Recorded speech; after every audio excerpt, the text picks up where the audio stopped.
When I started my job at the morgue, I joked about hearing the dead talk, but tonight, one of them begged me not to let the coroner touch him, and now I know why. See, I always thought the whispers in these cold halls were just my mind playing tricks, nerves and too much caffeine. But as I wheeled in the latest body, his lips trembled, and I heard a desperate, raspy voice, "Don't let him cut me open. Please." My blood ran cold, but I told myself it was a hallucination, stress from the late shift. I tried to ignore it while prepping the paperwork, but the air felt icy, and the lights flickered overhead. The coroner, Dr. Haskins, was humming his usual offbeat tune, his gloved hands ready with the scalpel. As he leaned in, the man's voice grew louder, echoing in my head, "He takes more than organs. He takes souls."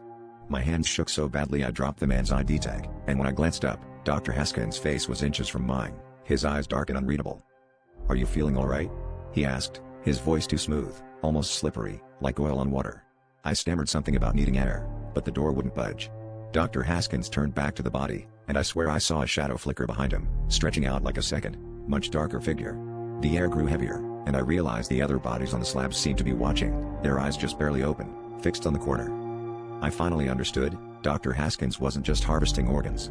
He was feeding something inhuman, something that lived between the slices of flesh and the hum of the freezers. As I backed away, the dead man's voice was a whisper in my ear, "Run." Before I could scream, the lights went out, and the last thing I felt was a cold hand clamping over my mouth, dragging me into the darkness where the dead don't rest, they wait.